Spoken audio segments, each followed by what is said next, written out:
Yashodanandana Brajanaranjana.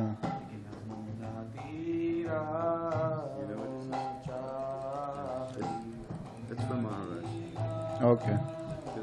Did they give it to another? I think Ballroom.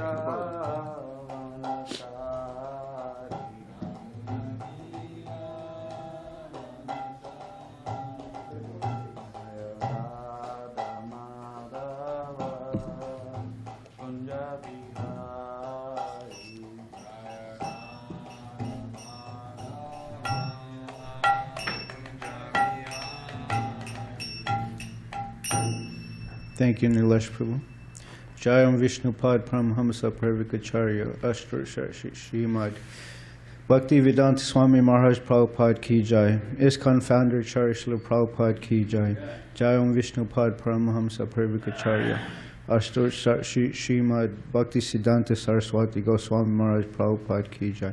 Nama Charya Srila Hardas Thakur Ki Jai. Prem Se Ko Shri Krishna Chaitanya Prabhu Nityananda Shri Advaita Gadadhara Shiva Sari Gaura Bhakta Vrinda Ki Jai. Shri Shri Radha Krishna Gop Gopina Shama Kun Radha Kun Giri Govardhan Ki Jai. Shri Mayapur Dham Ki Jai. Shri Vrindavan Dham Ki Jai. Jagannath Puri Dham Ki Jai. Ganga Mai Ki Jai. Yamuna Mai Ki Jai. Bhakti Devi Ki Jai. Tulsi Devi Ki Jai. Ananta Koti Vaishnav Vrinda Ki Jai. Shri Harinam Sankirtan Ki Jai. Grantharaj Srimad Bhagavatam Ki Jai. Samaveda Bhakta Vrinda Ki Jai. Gaura Premanande.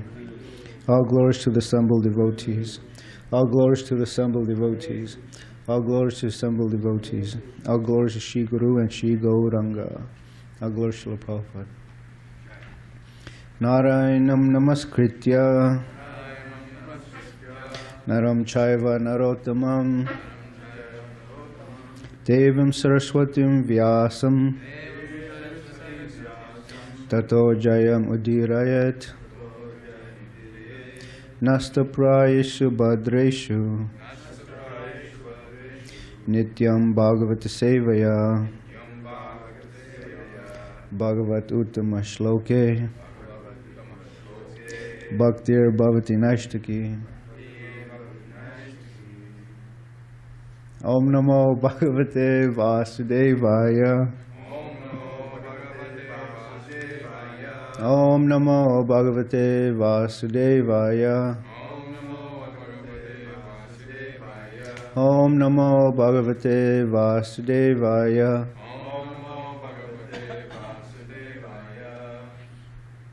So this morning we'll be reading from Srimad Bhagavatam, Canto 9, Chapter 6, Text 47 and 48.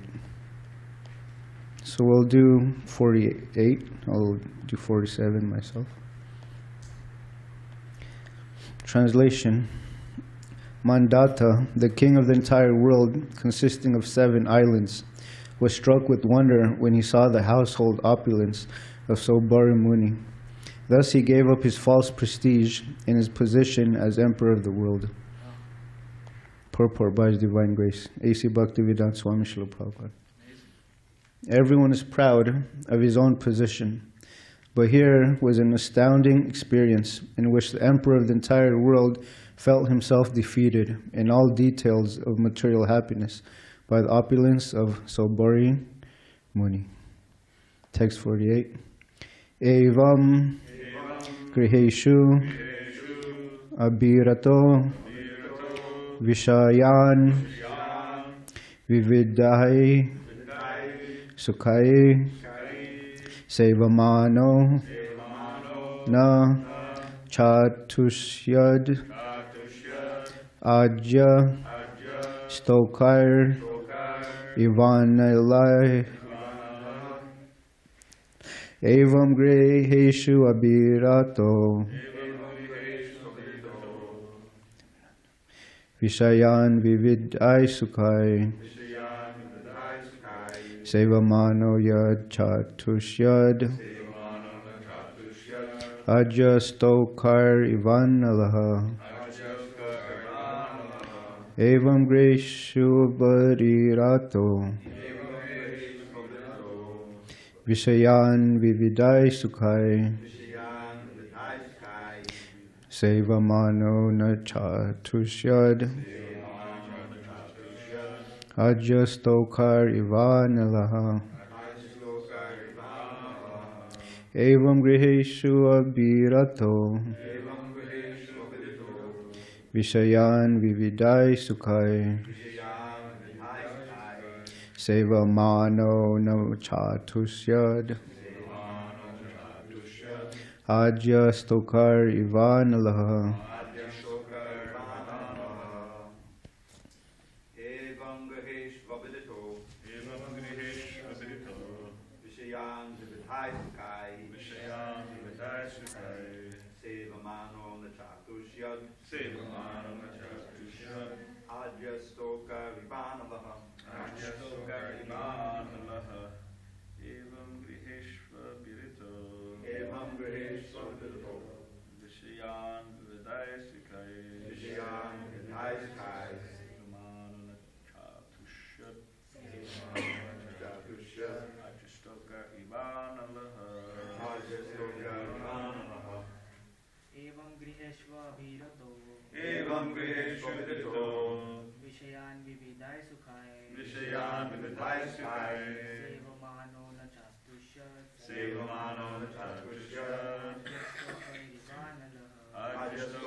Anyone else would like to chant?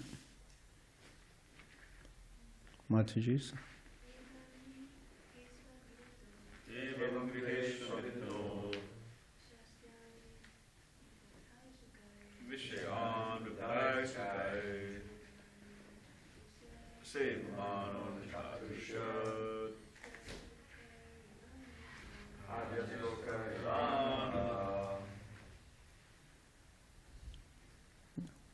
Anyone online would like to chant?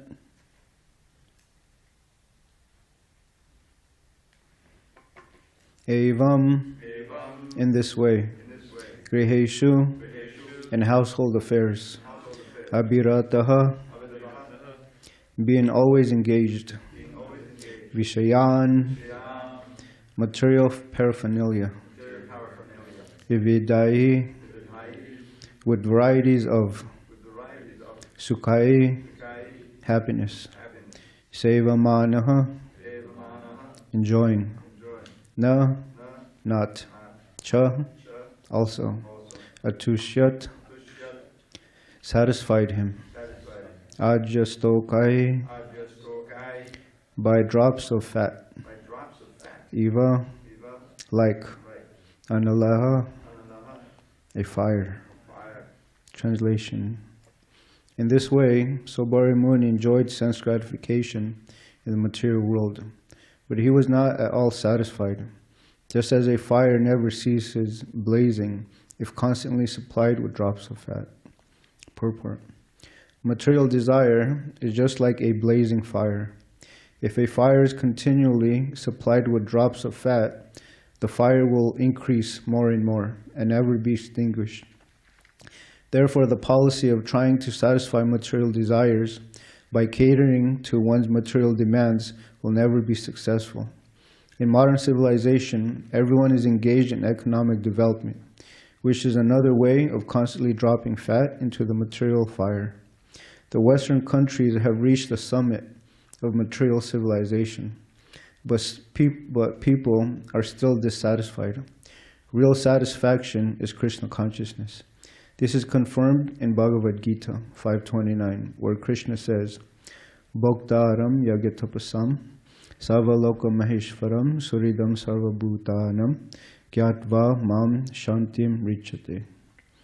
The sages who know me as this ultimate purpose of all sacrifices and austerities, the Supreme Lord of all planets and demigods, and the benefactor and well-wisher of all living entities, attains peace from the pangs of material miseries.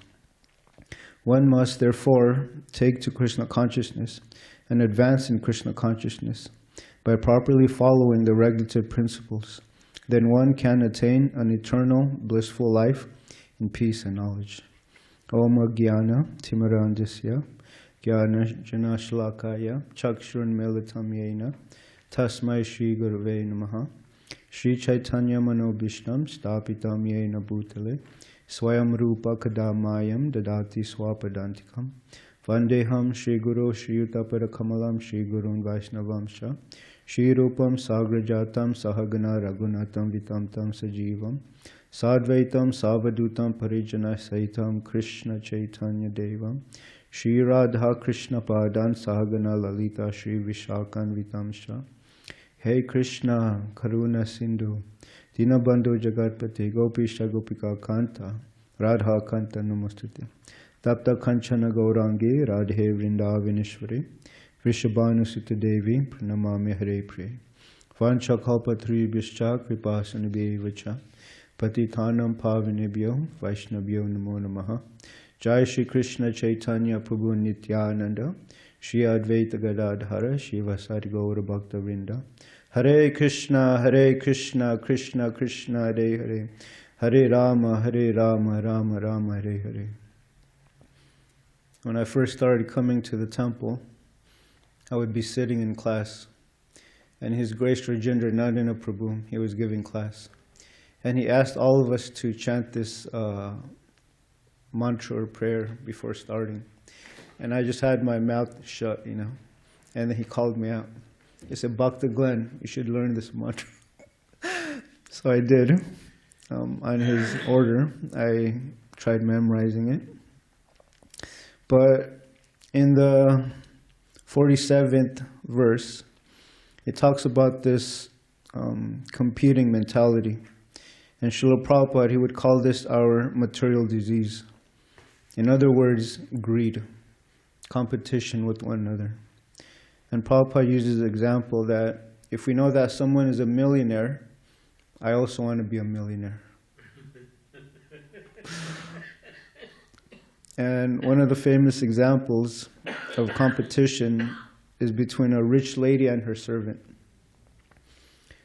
So the maidservant, or I think the rich lady, who had a fever? The servant had a fever. So they called the doctor, and the doctor was checking their temperature. And the doctor, the temperature of the lady was about 100. And then the rich lady, she said, check my temperature. And it was less than hers. And she said, that can't be. So even though it's actually bad to have a higher temperature, this lady, out of foolishness, she wanted to have a higher temperature than her servant. So everyone in this world were competing with one another. And you see that everywhere. On book distribution, you hear many people talk about, their lives and how they went to this party and, we should have went to this party and, her boyfriend was much handsome than mine and, just very foolish conversations. And Srila Prabhupada, he says that real competition began when we became jealous of Krishna. And this is the beginning of our fall down.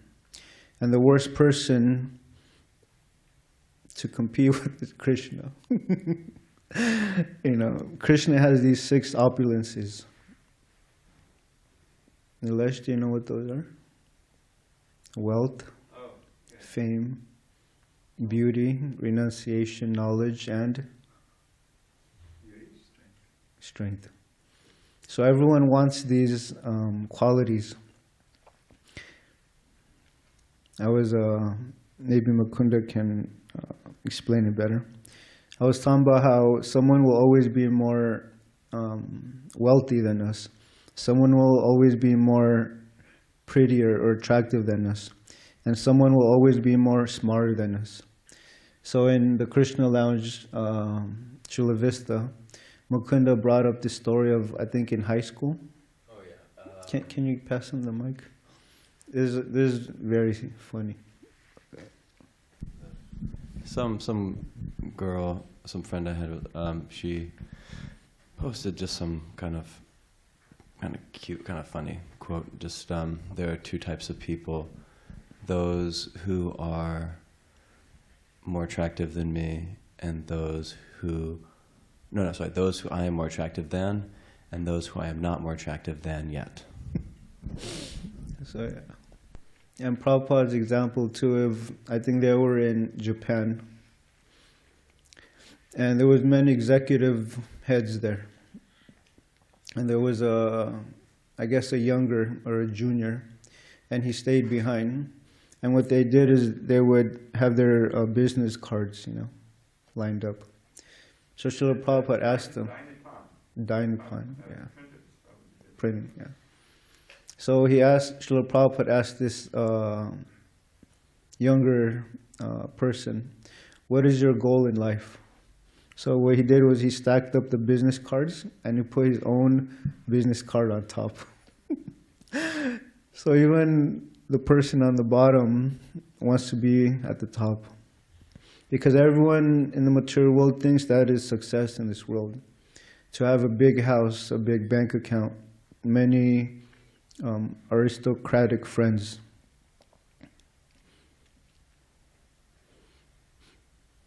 At Balboa Park, there's many vendors, And there was one, I was distributing books, and this man came up to me and said, is it okay if I take your picture? And I said, I'm going to break your camera. So he said, no, I want to take a picture of you. You look very peaceful. And I told him, what makes you say that? And he said, I've been to the other booths, the Christians, the Muslims, and they're all fighting with one another. And he said, with you, you're just here trying to give away these books. So I would like to take a picture of you. So I told him on one condition, you have to take a book. So he said, okay. So he took a photo of me, and I explained what the books were about, how they explain transcendental knowledge, who we are, what is this world, who is God, and what is the ultimate goal of human life. And he appreciated this. He gave a donation. And then I asked him, if you're done printing, if you print these photos, please email it to me, and we exchange numbers. Rajendra Nandana Prabhu, he was explaining how when he became a devotee, he started reading about Krishna, his pastimes, the Krishna book. And all of his friends, they were reading comic books, superheroes, So then his friend came over and said, what are you reading? He said, I'm reading about Krishna. And they said, what's so special about this book, And Rajendra Nandana Prabhu, he explained that his friend didn't understand, but the people that we look up to, these so-called superheroes, they're actually imitations of Krishna.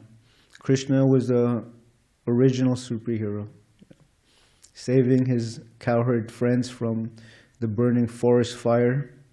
So many demons tried to kill Krishna and his friends, but Krishna protected them. I miss reading the Krishna book. The Krishna book is so wonderful because it gives the pastimes of Krishna. There's a devotee here, his name is Bhakti Joe. And he said that he likes the classes, but he misses when devotees tell pastimes of Krishna. Because these are what attracted him to the movement. Which Bhakti Joe? Grace's friend. Yeah. And Srila Prabhupada said the cure for this material disease of competing is to begin glorifying Krishna. And we have so many wonderful books now that we can try to learn about Krishna and his associates. And association is so important. In the CC, it mentions that the verdict of all revealed scriptures is that by even a moment's association with the pure devotee, one can attain all success. And who is that pure devotee? Srila Prabhupada. And we get his association through his books. So while I'm up here, I would like to thank all the devotees who are going out on Sankirtan book distribution for the December marathon. You know, just by going out is considered to be success. You know, even passing out flyers is success. Speaking to someone is a success. I was talking to somebody yesterday. They were new for the first time. They were originally from Colorado, and they moved here. And the boy's name was Vinny, or Vincent. And then the Mataji's name was Roxanne. And how did they come to the temple? It's a very interesting story. Swati Mataji, when we were trying to get signatures in Escondido, he met her. And Swati Mataji gave her an invitation to the Krishna Lounge. And that was probably like last month, you know. And it took well over a month for him to actually come to our Krishna Lounge. So I asked him, you know, what do you think about the lounge? And he said, I love the talk. I love the people. I feel very welcome here. And said that the food is delicious, you know. And then he was also telling me how when he was in Colorado, he hated the snow, the cold. And I told him, maybe you'll get a few months or, you know, a week or two of rain here, you know, but it's not pouring rain. So he said, yeah, and he described that snow is like another beast, you know. Maybe those who have lived in the snow can understand this. But he was appreciating how we invited him, and he took the trouble to come out here. He lives in Escondido, and he came here just to experience Krishna Lounge. So thank you for those that are going out and distributing books, meeting people, inviting them. Thank you so much. And in the purport, Srila Prabhupada says, everyone is proud of his own position. And it's funny how these great kings, they were the, what's the word? Apex of enjoyment. They had so many servants to serve them. They had so much wealth. They were controlling a whole kingdom.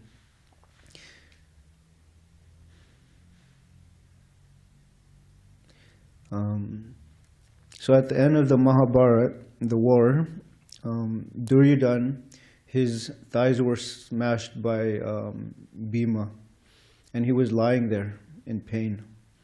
And Ashwatthama came to him, and he looked at him and he felt very sad for him. And he was explaining how cruel time is. In the beginning, Duryodhana, he was controlling kings. The whole, what is it called? The whole capital of Hastinapur. He had many people lining up to even die for him. In the Bhagavad Gita, he says that. These people are willing to die for my sake. And then in this moment, he was on the floor in pain. And then Ashwatthama said, how cruel is time, you know. No one cannot escape time. So he said, now you're here lying on the dirt. Your crown is on the floor. And who is waiting for you to die? Jackals, dogs, and wolves. And so this is the position that we should always remember, that although we are instruments, or part of this wonderful Hare Krishna movement, we're also going to leave this world behind. I remember growing up, I was very fascinated by death, you know, because I saw my grandpa pass away, and that kind of sparked my curiosity, you know. Where is my grandpa going, you know? Where am I going to see him again? So Krishna, he explains that the soul doesn't die, but the body dies. And when I first learned this, I was very happy to understand that me, the soul, will continue, but leaving this body is not so important. So with that in mind, I wanted to fully dedicate my life to something worthwhile. And that was when I decided to join the ashram.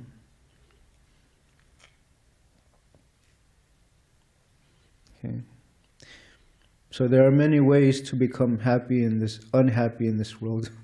And one of those ways is to try to get these opulences that Krishna has, to be the most attractive, to be the most wealthy, to be the most strongest. It's a very self-defeating endeavor for one who has that purpose in mind. So in the next verse, chapter 48, I'd like to narrate this nice story that I heard. There was once a woodcutter, and he was looking for employment. So there was a timber merchant. He was also looking for a suitable employee. So the employer, he said, cut as many wood trees as you can. We don't advocate cutting trees, but it's for the sake of the story. So this woodcutter, he grabbed his axe and he started cutting down so many trees. And he reported back to the timber merchant, and he was very pleased with it. So he continued his work for a few days. And when he came back to his employer, he told him the output. He said, the first day I chopped this much. The second day, third day, fourth day, it's decreasing. I'm putting a lot of effort, but for some reason, less and less trees are being cut, And the timber merchant, he was very intelligent. He asked a question. He said, are you sharpening your axe? And then the woodcutter, he said, no. So the timber merchant, he said, if you had taken the time to sharpen your axe every day, you would produce better results. And what does this mean? That a lot of us, we try so many ways to be happy, fulfilling all these crazy desires. But life has become dull. There was one devotee here. He said, some people make Krishna conscious their life, and then some people make Krishna consciousness the spice of their life. So those people that come to the Krishna lounge, they have no idea that it's like a whole lifestyle. That we wake up in the morning to greet Krishna, and although it's nice that they're coming here, they're chanting the holy name, they're getting prasadam, but they have a whole world that they haven't explored yet. So we should encourage them. Srila Prabhupada, he said, we are trying to find a suitable, lovable person. A man is looking for Mrs. Right. She's looking for Mr. Right. And when they can't find that person, they turn to love some hobby or some pet or animal. And Srila Prabhupada explains that because that love for Krishna is there, it's diverted into something unnatural. And the love for Krishna is there, but it's dormant. I haven't heard this word in a long time, dormant, until I started reading Srila Prabhupada's books. What does the word dormant mean? Aditya? What does that mean? Dormant. Like Hidden? Okay, hidden inside, yeah. So this love for Krishna is naturally there, but it needs to be reawakened. Srila Prabhupada, he says, this love for God, Krishna, the Supreme Personality of Godhead, is within all of us. It just has to be reawakened. How? By getting information of Krishna, his name, form, qualities, pastimes, and his devotees.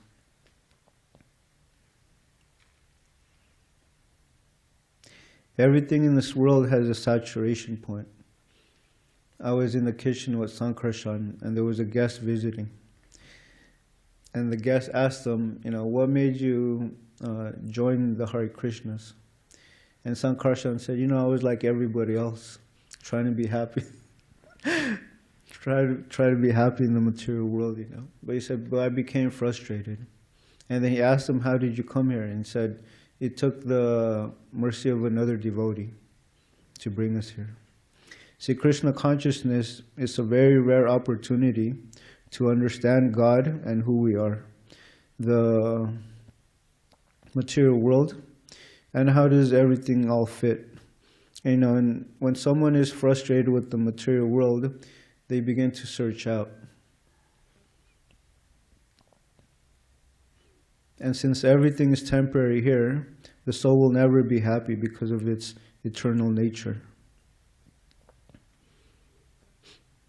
So in the purport, it says, real satisfaction is Krishna consciousness. Paneshwari Mataji, if you're listening, you play a role in this. Before I actually started chanting Hare Krishna on beads, I would bike to like a local park and I would just chant in my head, you know, this Hare Krishna mantra. And I remember it was at J Street Marina, Chula Vista. I just finished my, you know, so-called meditation. And actually I would bring a paintbrush and a canvas and paint, and I would just start painting. So after I was done painting, I went in my car. And the vehicle in front of me, it was parked in front of me.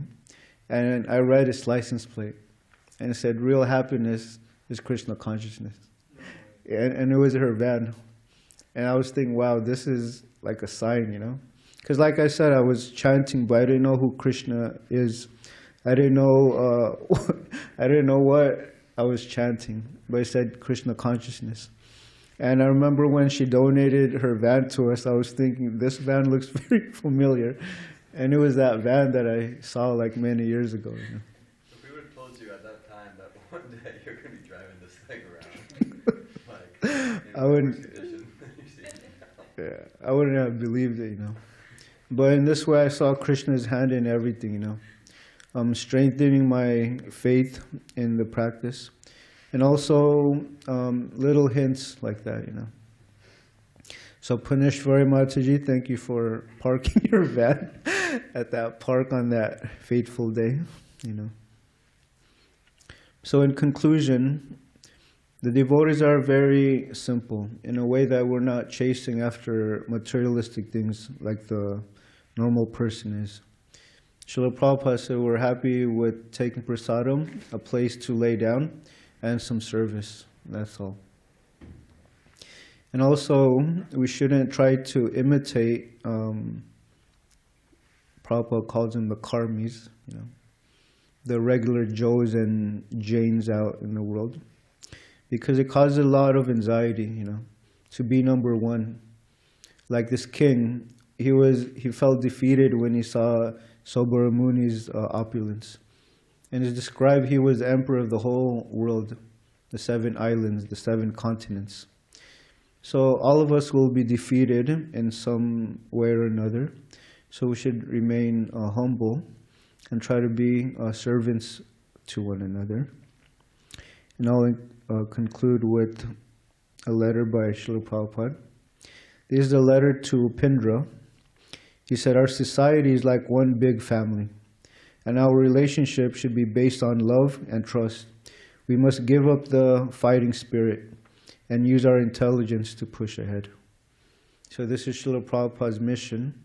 He wanted us to carry on using our intelligence and to give up this competition and fighting mood with one another. Okay, there's 5 minutes left. Thank you for your time and attention. Is there any questions, comments, reflections?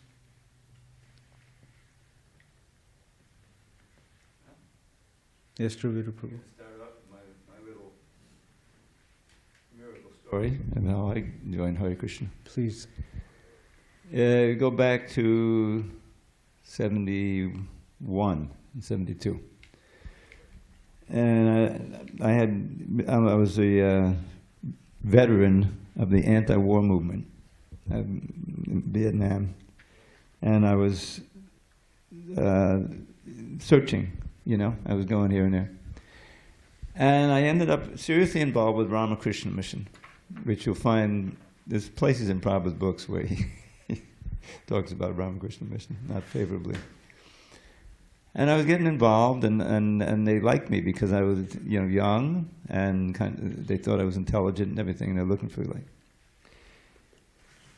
So I bought several books. One of them was the translation of Shankaracharya's commentary on the Vedanta Sutra. This is called the Sharirika Bhashya.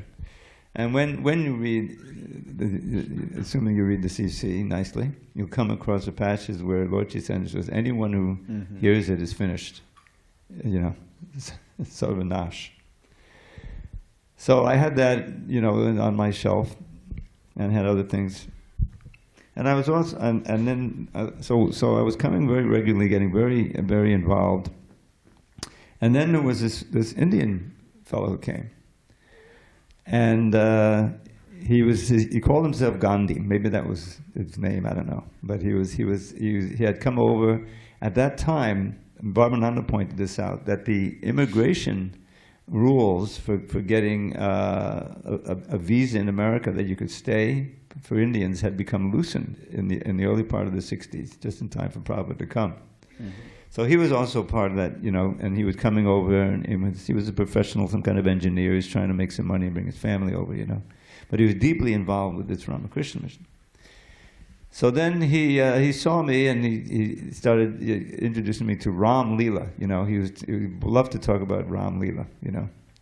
And I was interested. And so after a couple of visits, he said, why don't we go down to the Hare Krishna temple? I had no idea such a thing existed, you know.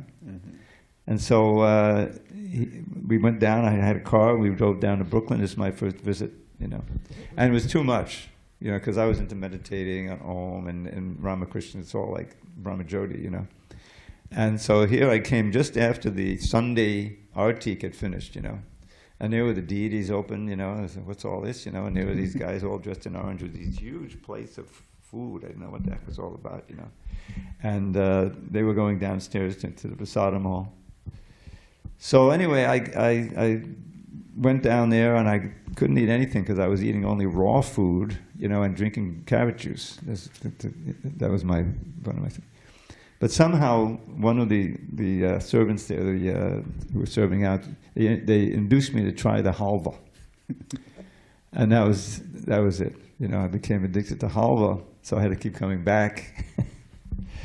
And so I just want to thank, you know, you had, just like she parked her van in front of you, which this is amazing, you know, miracle. So this Gandhi, I wanted to thank him now, wherever he is, for taking me down to that temple, you know, and I had good exposure, and then I eventually said, what am I doing? I might as well join, you know. So that's how it came. And that was March 73, over 50 years ago. You know, on YouTube, you can find these videos called How I Came to Krishna Consciousness. And it's really amazing, you know. It's never, it's very unique. It's never the same thing. But another interesting, I just remembered it. I was at Southwestern College taking some general classes. And there was a car, and it had red writings on the back of its window. And it was the Hare Krishna Maha Mantra. And I was reading Hare Krishna, Krishna Krishna, Hare Hare, Hare Ram. And I was thinking, wow, I've never heard of these words before, you know. So I just started chanting it, just, you know, reading it maybe like 5 times. And then I drove off, you know. But I remember reading those words like many years ago. It was pretty, and then who would have thunk that, you know, I'm chanting 16 rounds of this mantra. You know? I have one question for you. Yes. I remember you coming, you know, Dr. Glenn. You seemed very sincere, you know. But then I remember the pandemic hit, and how did that speed up your determination to join? I mean, was that an impetus, or did it have anything to do with it? I always wanted to join the ashram, but I didn't know how. You know? Someone said you have to be invited to live in the temple, something like that. You know, so I was actually just waiting, and then when the pandemic happened, Maharaj spoke to me. You know, and said, "What do you think about spending some time here?" But the devotees, I guess they call it the weekend program. What is it called, Laura? Yes. The weekend program. I would come here on the weekend, spend a night, and I would stay in that room where Dvijamani Prabhu and Nanda Vrindavan are. I was staying with Raja Mohan, Bhakta Jack or Zach, and Jamal. And so on the weekends I would stay here, you know, and I just love the program, the waking up early, you know, coming to class. Yes, Paul? Yeah, I remember I was in that meeting. It was myself and Bhajan Swami and you in front of the Krishna Lounge. Yeah. And I misunderstood what Bhajan Swami said. So in my mind, I was very shocked what he said. But it was actually a misunderstanding. I don't know if I ever told you that, but because Bhakti Glenn, he used to work at a, what was it? It was like a memory care. Yeah, memory children's. care. It's with elderly people. And so when Bhajan Swami was speaking, Bhakti Glenn was saying, you know, well, I have my job and, you know, I'm working with these people, this and that, and you know, his family and so on. He was bringing up some things, which are natural things to bring up that may take some time for me to join, you were saying, something like that. And then Bhajan Swami said, those old people, they don't care about you, you know, something like that. He said something, they're gonna die, they don't care about you, something like that. And I at the time I was thinking, I thought he was talking about your parents. And I was like, my God, he just said that? Like, that's like really intense, you know? Because I really thought he was talking about your parents. But he was actually talking about I realized later, he was talking about the people you're working for or with. So, but yeah, I do remember that because you were saying that, well, you know, maybe in 6 months or something like that. And he was cutting it, cut. And First I said 2 months, and then Mara said 2 weeks. I was like, 2 weeks? And then he said, actually, I used that trick. He said, if I didn't make it urgent, you would have extended it longer, you know, like that. And Maharaj did use very sharp words to cut my attachments and illusions, you know. Yes, Nileshwu? Oh, no. Ananda Vrindavan? Maharaj, thank you so much for such a nice class. Maharaj was recently telling about how Mahabharat Prabhu, who is in the kitchen right now, and he may correct me if I'm wrong somewhere. So he told how he came to Krishna consciousness, and it was like he was a flight attendant for an airline, and someone left some Prabhupada books on their seat, and he read them, and then he came to the temple from there. Yeah. If you guys have time, you should ask Kanai Balai how he came to the temple. He would argue with the devotees, you know. Every week he would ride the bus, and he would have questions, you know, to argue with the devotees. Yeah. And then the devotee told him, have you even read the book? Because he was just arguing, you know. He said, no. So you see, he went back and he read it, and he said it just started making sense. And then the next week he came very humble. So, yeah. Anyone else? Okay. Thank you for your time and attention. Granth Raj Srimad Bhagavatam Ki Jai. Srila Prabhupada Ki Jai.